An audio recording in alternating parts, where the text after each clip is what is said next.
Bogor, siapa yang tidak tahu Bogor? Kota yang terkenal dengan sebutan kota hujan ini adalah kota yang dianugerahi dengan keindahan alam yang tidak ada habisnya untuk terus dieksplorasi. Selain itu, kota hujan ini memiliki banyak sekali lembaga pendidikan Islam pesantren. Di video ini, saya akan mereferensikan beberapa pondok terbaik Bogor yang bisa menjadi pilihan untuk bahan mondok.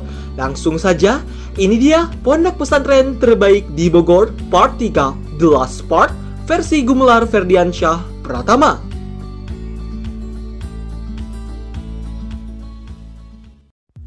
Yang pertama, Pondok Pesantren Az-Zikro. Pondok Pesantren Al-Quran dan As-Sunnah Az-Zikro dirintis pembangunannya oleh Kiai Haji Muhammad Arifin Ilham sejak tahun 2012. Tarbiyah atau pendidikan di pesantren ini di bawah langsung bimbingannya dengan tim Dewan Asatidz Az-Zikro.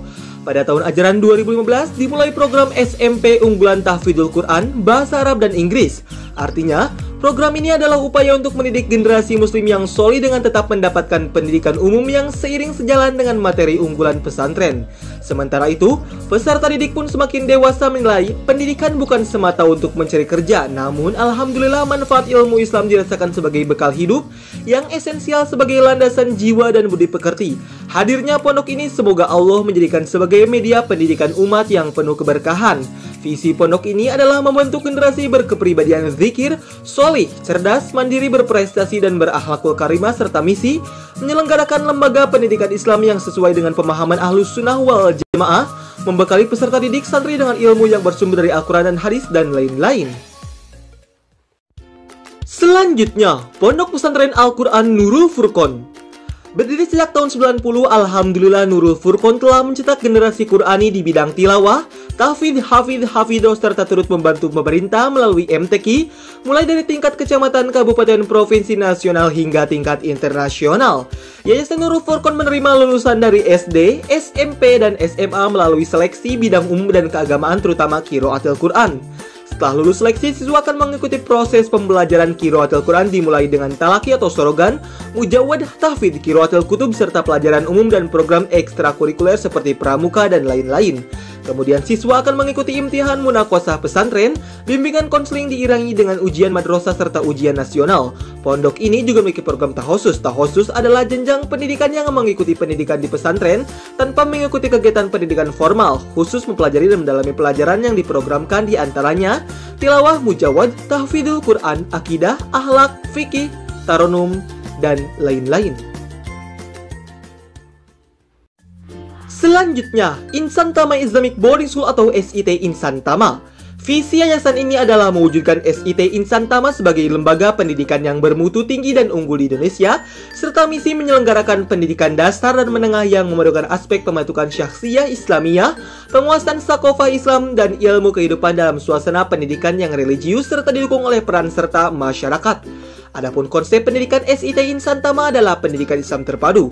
Pendidikan Islam bermakna bahwa ide, gagasan, hingga mewujud konsep pendidikan berikut aplikasinya selalu didasarkan dan diselenggarakan dalam koridor Islam. Konsep ini dicirikan secara kuat dan khas pada tema terpadu yang terangkum pada 3 aspek keterpaduan, yakni keterpaduan kurikulum kepribadian Islam, sakofah Islam dan ilmu kehidupan, keterpaduan pendidikan sekolah, keluarga dan masyarakat, serta keterpaduan sekolah, pesantren dan masjid.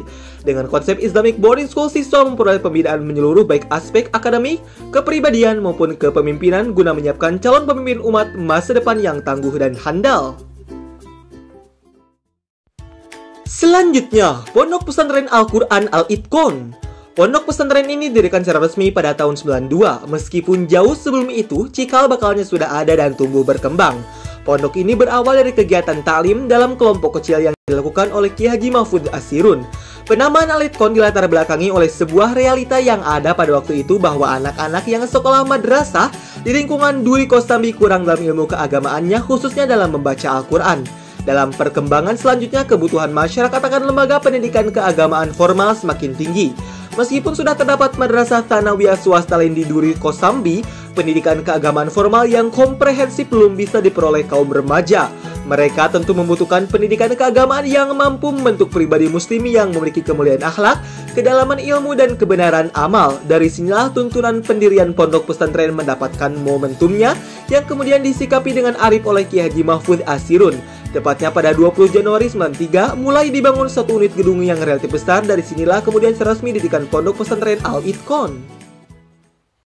Selanjutnya, Al-Wafi Islamic Boarding School. Al-Wafi adalah pesantren yang menggunakan metodologi Experiential Learning and Active Learning Islamic Integrated. Al-Wafi adalah sebuah pesantren khusus putra dan putri SMP dan SMA yang berstandar internasional dengan berlandaskan Al-Quran dan Sunnah Nabi sesuai pemahaman Salafus Solih. Al-Wafi Islamic Boarding School di bawah pengasuhan langsung Asatidzah Salafin, diantaranya itu Ustadz Ali Saman Hasan LCMA, who achieved Nobel Prize from University Islamic of Madinah. Didukung oleh Masyaikh Islamic University Madinah KSA yang akan terjun sebagai pengajar dan pembina dan beberapa ulama Madinah dan Riyadh lainnya insya Allah. Pondok ini memiliki kurikulum tahfidz dengan tanaz, kurikulum pesantren bermanhaj salafus sholih yang terintegrasi dalam kehidupan sehari-hari santri, international curriculum dengan pengajaran full English and Arabic serta dibimbing oleh guru-guru dan instruktur terbaik di bidang masing-masing. Pondok ini juga memiliki kegiatan ekskul mencakup leadership, outbound, berenang, basket, futsal, archery club, bela diri kungfu Wing Chun resmi dari Asosiasi Kungfu Indonesia, 3D animasi, programmer komputer, dan lain-lain. Selanjutnya, Pondok Pesantren Rafah. Lembaga ini bernaung di bawah Yayasan Ar-Rahmah, didirikan pada tahun 99 dan dipimpin oleh Kiai Haji Muhammad Nasir Zain MA dengan membawa misi melahirkan kadar ulama intelek yang amilin atau berkiprah nyata dengan manhaj Ahlus Sunnah wal Jamaah. Mulai tahun ajaran 2009-2010, Pondok Pesantren Rafah membuka kurikulum pendidikan Tarbiyatul Muallimin Al-Islamiyah TMI, program reguler atau MTS dan MA dengan jenjang pendidikan 6 tahun untuk lulusan MI atau SD. Dan mulai tahun ajaran 2011-2012 dibuka program intensif atau MA dengan jenjang pendidikan 4 tahun untuk lulusan SMP atau MTS. Didukung dengan program unggulan hafalan Al-Quran, kemampuan percakapan harian dengan bahasa Arab dan Inggris, serta praktek berorganisasi dan pengembangan kemampuan atau skill lainnya.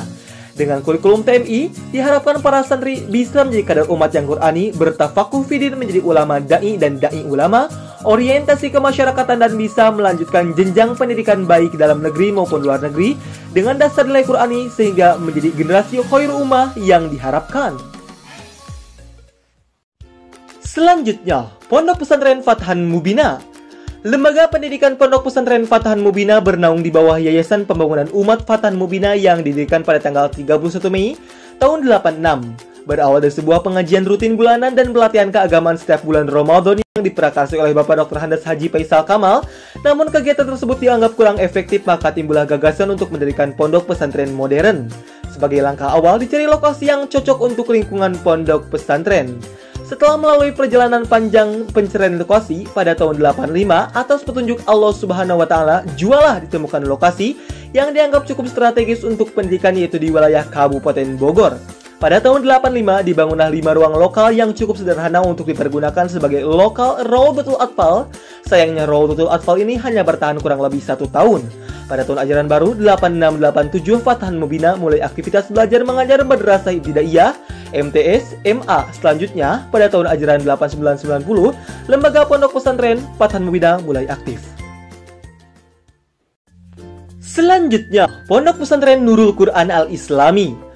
Pondok ini merupakan lembaga pendidikan yang bergerak di bidang Al-Quran, khususnya dalam bidang tahfidz atau hafalan dan tilawah Al-Quran yang didirikan pada tahun 2005. Di samping mengikuti program hafalan Al-Quran, terlebih dahulu santri juga dibimbing untuk program bin nadhor atau program membaca dengan melihat teks Al-Quran dengan mengedepankan metode-metode makhorijul huruf serta tajwid praktis yang dapat memudahkan santri membaca Al-Quran dengan baik dan benar dengan bimbingan murotal Al-Quran maupun tilawah Al-Quran.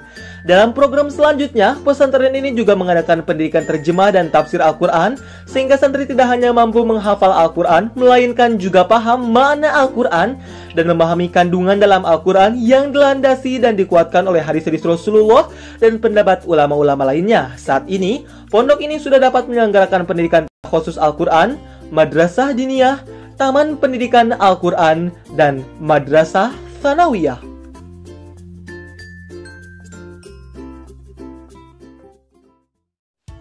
Selanjutnya, Pondok Pesantren Ilmu Al-Quran. Pondok ini dirintis dan didirikan oleh almarhum Al-Maghfurah Kiai Haji Yusuf Junaidi Al-Hafidz sejak tahun 1950 Masehi atau 1370 Hijriah. Beliau adalah seorang ulama yang alim di berbagai disiplin ilmu agama, juga seorang yang hafal Al-Quran. Sejak berdiri sampai sekarang telah mengalami kemajuan yang sangat berarti serta memberi andil yang besar bagi pembangunan manusia Indonesia seutuhnya, pembangunan mental spiritual, fisik, dan agama yang didasari oleh budi pekerti yang luhur dan atau akhlakul karimah. Adapun program pengajaran di lembaga pondok pesantren ini menyelenggarakan pendidikan dan pengajaran dalam bidang hifdzil Quran dan qiraatul Quran, membaca Al-Quran secara tartil dan faswa menurut sanad yang muttasil. Untuk melengkapi anak didik dalam bidang ilmu pengetahuan agama khususnya, diajarkan pula beberapa disiplin ilmu melalui kitab-kitab ulama salaf mu'tabar atau kitab-kitab kuning yang bersumber Al-Quran dan Al-Hadis. Sedang, dalam ilmu pengetahuan umum, pondok ini menyelenggarakan pendidikan formal yaitu MTS atau SMP dan MA yang terakreditasi oleh Kanwil Departemen Agama Provinsi Jawa Barat. Dan yang terakhir, Pondok Pesantren Ibnu Taimiyah. Pesantren Yatim Ibnu Taimiyah PYIT adalah sebuah lembaga pendidikan Islam berdasarkan Al-Quran dan As-Sunnah sesuai manhaj salafus sholih, berupaya mendidik anak-anak yatim agar mereka memiliki kesempatan yang sama mengenyam pendidikan dasar dan menengah layaknya anak-anak lainnya yang masih berada di pangkuan orang tuanya. Pondok ini hadir sebagai mitra untuk menjalin kafilin dan mutabarriin, penjamin, dan orang tua asuh anak yatim, dan berbagi kasih sayang dengan yatim dan duafa. Tahun 92 adalah awal mula perintisan berdirinya pesantren Yatim Ibnu Taimiyah setelah terjadi bencana tsunami di Flores. Melihat anak-anak kecil korban tsunami yang terlantar akibat bencana tersebut menggerakkan hati para pimpinan organisasi masyarakat Islam untuk menampung mereka dengan izin Allah, kemudian bantuan dari masyarakat Bogor. Maka pada tahun 93 dibebaskan tanah seluas 14.000 meter persegi atau 1,4 hektar, sehingga sejak 94 mulai dibangun lokal pesantren Yatim Ibnu Taimiyah. Seiring dengan tuntunan perubahan organisasi pendidikan dan keinginan masyarakat untuk menimba ilmu pengetahuan di pesantren ini, maka mulai tahun pelajaran 2008-2009 dibuka kesempatan bagi siswa non-yatim berbayar untuk mengikuti pembelajaran di pesantren ini. Ya, itulah beberapa pondok pesantren terbaik Bogor Part 3 The Last Part versi Gumelar Ferdiansyah Pratama. Hakikatnya setiap pondok pesantren itu baik, saya hanya menilai dari segi popularitas, kuantitas para santrinya, manajemen media sosial, dan pencarian populer di internet. Terima kasih yang telah menonton video ini. Like apabila kalian suka, dislike apabila kalian tidak suka, dan share apabila kalian merasa video ini benar-benar bermanfaat. Jangan lupa untuk subscribe channel YouTube ini agar kalian tidak ketinggalan video-video saya selanjutnya. Jangan lupa tekan tombol notifikasinya. Thanks for watching, see you on the next video.